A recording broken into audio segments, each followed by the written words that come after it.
একটু যে পশ্চিমবঙ্গের নির্বাচনে মুখ্যমন্ত্রী হতে যাচ্ছেন শুভেন্দু মুখোপাধ্যায়, তৃণমূলের মমতা বন্দ্যোপাধ্যায়ের মোটামুটি ভরাডুবি হয়েছে সেখানে, সেরকম খবর আমরা পাচ্ছি। যেই শুভেন্দু যখন মানে আওয়ামী লীগ পতনের পর বলেছিলেন, মানে আপনি সেই একটা বিশ্লেষণ করবেন নিশ্চয়ই যে সেখানকার নির্বাচন সম্পর্কে আপনার ছোট্ট মূল্যায়ন যদি থাকে, কিন্তু মূল যে আমার প্রশ্ন সেটি হচ্ছে যে শুভেন্দু মুখোপাধ্যায় বলেছিলেন যে শেখ হাসিনা ওয়াজেদ তিনি বৈধ প্রধানমন্ত্রী এবং প্রধানমন্ত্রী হিসেবেই তিনি ঢাকাতে সসম্মানে ফিরবেন, তাকে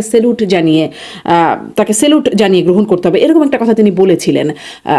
এবং অন্তর্বর্তী সরকার ডক্টর ইউনূসকে বলেছিলেন অবৈধ সরকার। এখন তিনি পশ্চিমবঙ্গের ক্ষমতায়, বিষয়টা আসলে কেমন? আওয়ামী লীগের অনেকে বেশ সেলিব্রেট করছে মনে হয় বিষয়টা।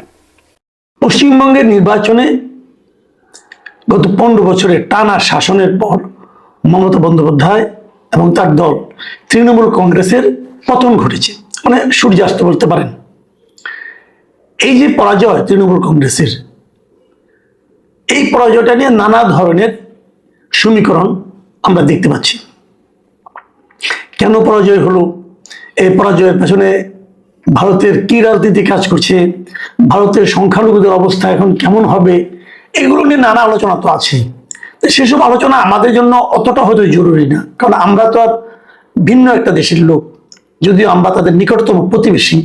সেই হিসাবে আমাদের জন্য গুরুত্বপূর্ণ হলো এই পরাজয়ের মাধ্যমে আমাদের দেশের উপর, আমাদের জনগণের উপর কি ধরনের কি প্রভাব পড়তে পারে, আমরা বরং এটা নিয়ে একটু আলোচনা করি। দেখুন, পশ্চিমবঙ্গে মমতা বন্দ্যোপাধ্যায়ের পরাজয়ের পর এখন সেখানে রাজ্য সরকার হিসেবে দায়িত্বে আসবে বিজেপি, মানে বিজেপির সরকার পশ্চিমবঙ্গে প্রতিষ্ঠিত হবে। এটা পশ্চিমবঙ্গের জন্য ভালো মন্দ এটা ওনারা বুঝবেন। তবে একটা জিনিস আমি যতটুকু বুঝি, যে পশ্চিমবঙ্গে দীর্ঘদিন মানে ধরেন এই তৃণমূলের 15 বছর, তার আগে বামফ্রন্ট ছিল তাদের 34 বছর, এই ধরনের সব মিলিয়ে প্রায় 49-50 বছর ধরে তৃণমূলের সবসময় এমন একটা সরকার থেকেছে যেটা নাকি ভারতের কেন্দ্রে যে সরকার ছিল সেই সরকার নয়, সেই দল নয়। মানে কেন্দ্রের সঙ্গে একটা বিরোধ পশ্চিমবঙ্গ সরকারের সব সময় ছিল। অনেক বছর পরে, প্রায় অর্ধ শতাব্দী পরে এই প্রথম কেন্দ্রে যে সরকার, পশ্চিমবঙ্গেও সেই সরকার। এটা পশ্চিমবঙ্গের মানুষের জন্য একদিক দিয়ে ভালো হতে পারে, হয়তো উন্নতি, রাজ্য সরকারগুলি তো কেন্দ্র থেকে কিছু বরাদ্দ পায়, সেই বরাদ্দ বাড়তি পরিমাণ, এগুলো অনেক কিছু হতে পারে, আবার নাও হতে পারে। সে আলোচনায় আমরা আসলে দীর্ঘমেয়াদী আলোচনায় যাব না, পরবর্তীতে কি হবে না হবে এটা ওনারা বুঝবেন ভালো। আমাদের দেখার ব্যাপারটা হলো, আমরা সরাসরি একটা লাভের ব্যাপার আমি মনে মনে আশা করি যে আমাদের একটা সুবিধা হবে। সুবিধা মানে আমি একটা সুবিধার সম্ভাবনা দেখি। সেই সম্ভাবনাটা হলো যে ভারতের সঙ্গে দীর্ঘদিন ধরে আমাদের একটা চুক্তি নিয়ে বেশ টানাপোড়েন চলছে, সেটা হচ্ছে তিস্তা চুক্তি, মানে তিস্তার পানি বন্টন চুক্তি। এই চুক্তিটা ভারতের কেন্দ্রীয় সরকার দুইবার তারা কিন্তু এটা নিয়ে বেশ অগ্রসর হয়েছিল এবং তারা নীতিগতভাবে একমত হয়েছিল এই চুক্তিটা তারা করবে। দুবারই বাগড়া দিয়েছিলেন এই মমতা বন্দ্যোপাধ্যায়, দুবারই উনি বলেছেন যে না, এই চুক্তিতে তার কোনো মত নাই এবং উনি চান না এই চুক্তিটা হোক। ওনার বক্তব্য স্পষ্ট ছিল, উনি বলছেন যে আমার এলাকার লোকই তিস্তার পানি পাচ্ছে না, তো বাংলাদেশকে আমরা কি করে দেবো। তো এই ধরনের চুক্তিতে উনি রাজি হননি। এখন মমতা বন্দ্যোপাধ্যায় নাই, এখন কেন্দ্র যদি এরকম কোনো সিদ্ধান্ত নেয়, তাহলে যেহেতু পশ্চিমবঙ্গেও বিজেপি সরকার, তাহলে এই বিজেপি সরকার হয়তো কেন্দ্রের সিদ্ধান্তের বিরুদ্ধে নাও যেতে পারে। এটা ইতিবাচক দিক। আবার অন্য কয়েকটা দিকও আছে, যেমন ধরা যাক বিজেপি জেতার কারণে এখন ভারতের সম্ভাব্য মানে পশ্চিমবঙ্গের সম্ভাব্য মুখ্যমন্ত্রীকে কয়েকটা মুখ দেখতে পাচ্ছি আমরা, কিন্তু যে মুখটা সবচেয়ে বেশি আলোচিত হচ্ছে তিনি হচ্ছেন মিস্টার শুভেন্দু অধিকারী। এই শুভেন্দু অধিকারী কিন্তু মমতা বন্দ্যোপাধ্যায়কে ব্যক্তিগতভাবে তার আসনে হারিয়েছেন, ভবানীপুর আসনে। শুভেন্দু অধিকারী সাহেব উনি কিন্তু ইউনূস সরকারকে মানতেনই না। যখন নাকি শেখ হাসিনায় ভারতে চলে গিয়েছিল, তখন শুভেন্দু বাবুর আমরা অনেক বক্তব্য শুনেছি ভিডিওতে, উনি স্পষ্ট কথায় বলেছেন যে শেখ হাসিনাই বাংলাদেশের প্রধানমন্ত্রী এবং ডক্টর ইউনূস সরকারকে উনি আসলে মানতেই চান না এবং তাদেরকে জবরদখলকারী হিসাবে উনি আখ্যায়িত করতেন। এবং উনি এটাও বলেছেন শেখ হাসিনা বাংলাদেশে ফিরবেন এই যে ইন্টারন্যাশনাল এয়ারপোর্টে, এবং সবাই তাকে সম্মান জানিয়ে আবার প্রধানমন্ত্রী বানাবেন, এই ধরনের কথা বলেছেন। হতে পারে সেগুলো মেঠো বক্তৃতা, অনেক সময় তো এরকম হয়, মেঠো বক্তৃতা হতে পারে। আমার কেন যেন মনে হয় সেগুলো আসলে অতটা গুরুত্ব না দিলেও চলে। আমার ধারণা মুখ্যমন্ত্রী হলে পর তারপর হয়তো ও ধরনের কথা হয়তো বা বলবেন না। তো বলবেন না এক কথা, কিন্তু ভাববেন কিনা সেটা কিন্তু একটা ব্যাপার। যদি ভাবেন তখন তার কিন্তু আবার ভিন্ন অর্থ দেখা যাবে, তার একটা ভিন্ন প্রতিক্রিয়া আমরা হয়তো বা দেখতে পাবো। সেই প্রতিক্রিয়াটা আমাদের দেশের জনগণের জন্য কতটুকু ভালো হবে এটা নিয়ে আমার কিন্তু বিস্তর সন্দেহ আছে। আমরা আরেকটা জিনিস খেয়াল করব, সেই জিনিসটা হলো এখন বাংলাদেশের সঙ্গে ভারতের যে সীমান্তের পার্শ্ববর্তী যে কয়েকটা রাজ্য আছে, আমরা দেখতে পাচ্ছি যে প্রায় প্রতিটা রাজ্যে এখন বিজেপির শাসন। পশ্চিমবঙ্গ অথবা ত্রিপুরা অথবা আসাম, এই সবগুলিতে আমাদের সীমান্তবর্তী, ওপারে ওরা আমরা এপারে, এই প্রত্যেকটা রাজ্যে কিন্তু বিজেপি সরকার।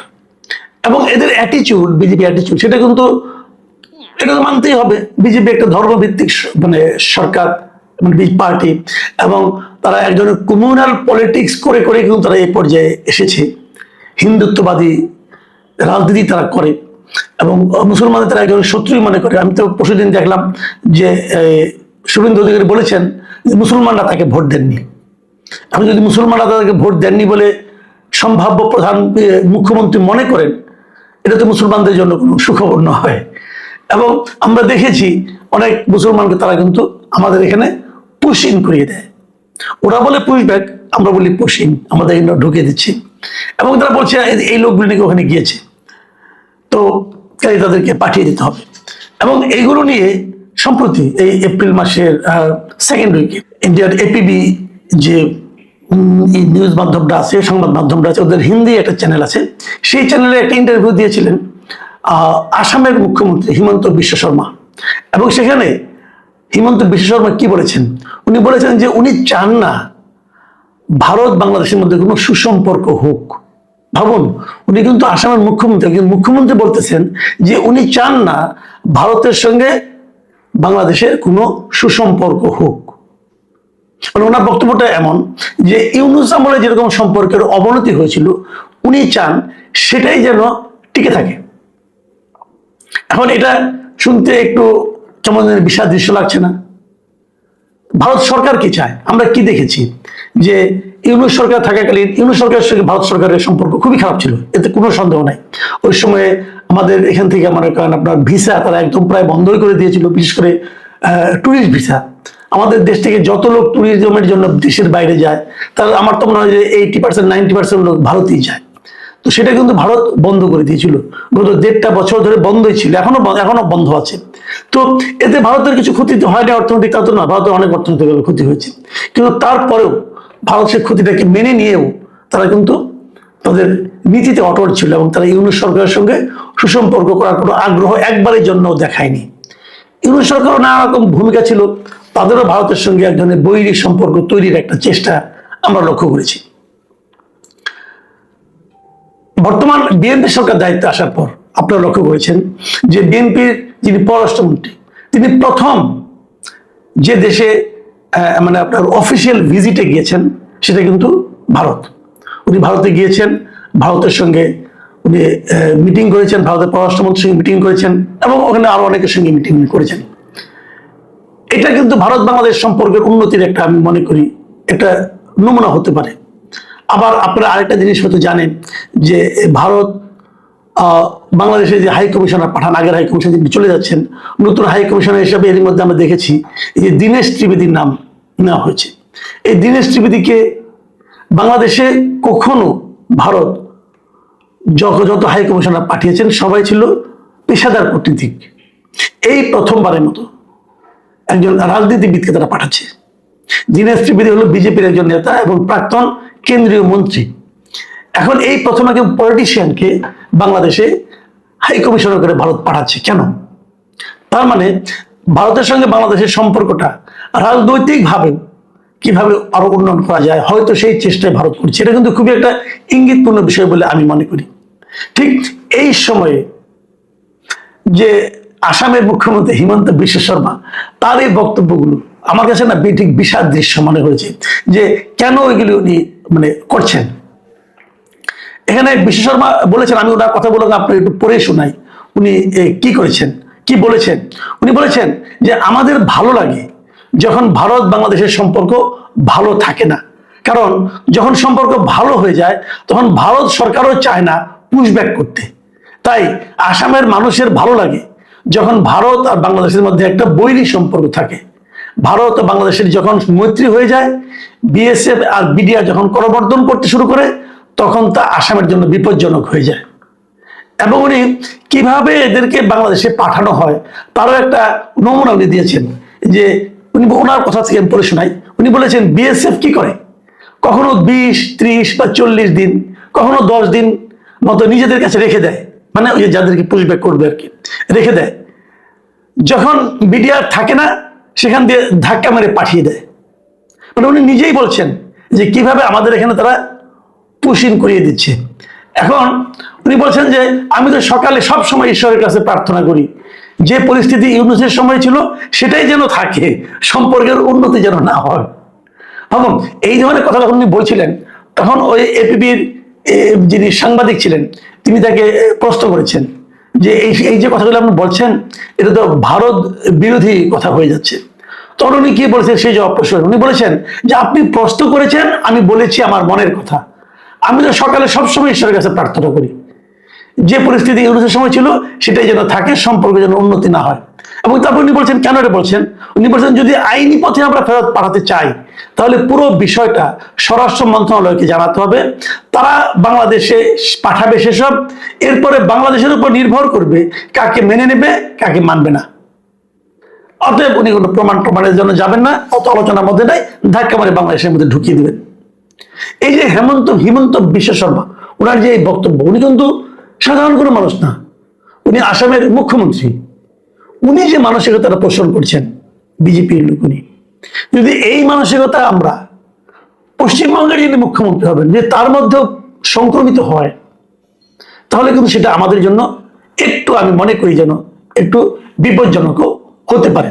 এরই মধ্যে এই ঘটনার প্রেক্ষিতে কিনা যাই না, এরই মধ্যে আজকে আমরা দেখলাম যে আমাদের যিনি স্বরাষ্ট্রমন্ত্রী আছেন তিনি বলেছেন যে পুশিং ঠেকাতে সীমান্তে বিজেপিকে সর্বোচ্চ সতর্ক থাকার নির্দেশ উনি দিয়েছেন। কেন দিয়েছেন? তার মানে এই ধরনের কিছু ঘটনা কি তাহলে হয়েছে? এটা জেলা প্রশাসক যে সম্মেলন, ডিসি সম্মেলন যেটা হলো তার বৈঠক শেষে উনি এই কথাটা বলেছেন। এবং এই যে বিজেপিকে সর্বোচ্চ সতর্ক থাকতে বলা হচ্ছে, তাহলে আমরা কি সামনের দিনগুলিতে এরকম কিছু পুশিংয়ের ঘটনা দেখব? আমরা ভারতের সঙ্গে সেরকম কিছু চাই কিনা সম্পর্ক? আমরা চাই না। যে যাই বলুক, আমরা ভারতের সঙ্গে শান্তিপূর্ণ সহাবস্থান চাই, নতজন পরামর্শ নিতে চাই না। আমরা আমাদের অধিকারের কথা বলবো, ওনারা ওনাদের অধিকারের কথা বলবেন, কিন্তু ওনারা আমাদের প্রতিবেশী, আমরা ওনাদের প্রতিবেশী, আমরা মাঝখানে আর এই ধরনের কিছু চাই না। কিন্তু আতঙ্কটা ওই জায়গায় যে সংখ্যালঘুরা ওখানে নির্যাতিত হবে, যদি হয় তার প্রতিক্রিয়া কিন্তু এখানেও দেখা যাবে, তখন এখানেও সংখ্যালঘুরা হয়তো নির্যাতিত হতে পারে, যার কোনোটাই আমি মনে করি দুই দেশের জন্যই ভালো কোনো ফল বয়ে আনবে না। প্রিয় দর্শক, আমরা সামনের দিনগুলিতে দেখতে চাই যে ভারত কি আচরণ করে, আমাদের সরকার কি আচরণ করে, কিন্তু বটম লাইন হচ্ছে আমরা দুই দেশের মধ্যে সুসম্পর্কই চাই, শান্তিপূর্ণ এবং সম্মানজনক সুসম্পর্ক।